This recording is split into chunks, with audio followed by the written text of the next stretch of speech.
कभी सोचा है कि एक शेर और एक बाघ में फर्क कैसे किया जाए, वो भी तब जब वो दोनों आप पर हमला करने वाले हों।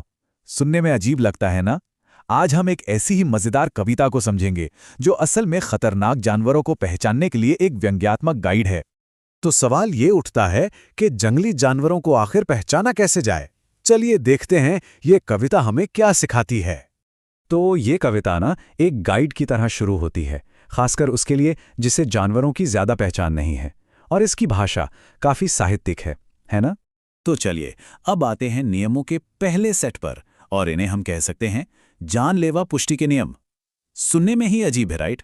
जरा सोचिए, आप पूरब के जंगलों में हैं और अचानक आपकी तरफ एक बड़ा भूरे पीले रंग का जानवर बढ़ता है। दिल की धड़कन तेज हो गई ना? और इसकी पहचान कैसे होगी? जब आप मर रहे होंगे। अरे वाह, यही तो इस कविता का डार्क ह्यूमर है। मतलब पहचान की पुष्टि होगी मौत से। अच्छा, अब आते हैं अगले जानवर पर। यहां बंगाल टाइगर का क्या शानदार जिक्र किया गया है। पीली जमीन पर काली धारियां, बिल्कुल एक शाही जानवर। और इसे पहचानने का सरल नियम, अरे बस ये देखना है कि क्या वो आपको खा रहा है। ये एक ही साथ कितना मजेदार और कितना भयानक है, नहीं? चलो कहानी को आगे बढ़ाते हैं। अगला जानवर है तेंदुआ, जिसकी पहचान है उसकी धब्बों वाली खाल। अब तक तो पैटर्न समझ में आ ही गया होगा, है ना? और हाँ, फिर से वही पैटर्न। जैसे ही वो जानवर आप पर छलांग लगाएगा, बस समझ जाइए कि ये तेंदुआ है। मतलब पहचान का तरीका हर बार जानलेवा ही है। यहीं पर कवि एक और मजेदार बात जोड़ता है।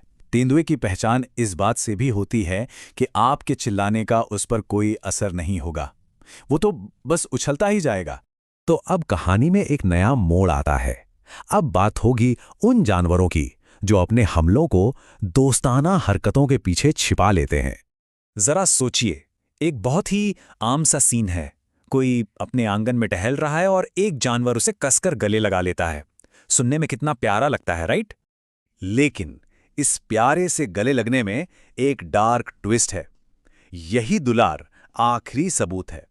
असल में भालू इतना कस के दबाता है कि किसी की जान भी जा सकती है, और कविता में इसी को दुलार कहा गया है। कमाल है। अच्छा, अगले दो जानवरों में फर्क करने का तरीका तो और भी मजेदार है। कहते हैं लकड़बग्घे मुस्कुराते हुए आते हैं और मगरमच्छ रोते हुए। जाहिर सी बात है, ये सिर्फ एक मजाक है। तो अब हम पहुंचते हैं आखिरी जानवर पर, और ये जो है पिछले जानलेवा तरीकों से बिल्कुल अलग एक चालाक ब्रेक है। एक तरह से एंटी क्लाइमैक्टिक पंचलाइन। तो एक सच्चा गिरगिट कैसा दिखता है? भाई, एक छिपकली जैसा जीव जिसके ना कान होते हैं ना पंख। काफी साधारण लगता है ना? अब यहां थोड़ा रुकते हैं। अगर पेड़ पर कुछ भी नहीं है तो फिर क्या? सोचिए जरा। और ये रहा आखिरी मजाक। तो ये गिरगिट है जो दिख रहा है। मतलब किसी चीज को उसकी पूरी गैर मौजूदगी से पहचानना, ये वाकई में बहुत चतुर लेखन है। तो ठीक है, अब तक हमने कविता को देखा। अब जरा ये समझने की कोशिश करते हैं कि आखिर ये मजेदार क्यों है, इसके पीछे का राज क्या है। तो इस कविता का राज है एक साहित्यिक तकनीक जिसे जक्सटापोजिशन कहते हैं। इसका सीधा सा मतलब है दो बिल्कुल उल्टी चीजों को एक साथ रखना। जैसे यहां एक तरफ तो सिखाने वाली औपचारिक भाषा है और दूसरी तरफ जानवरों की क्रूर सच्चाई। चलिए इसे और आसान बनाते हैं।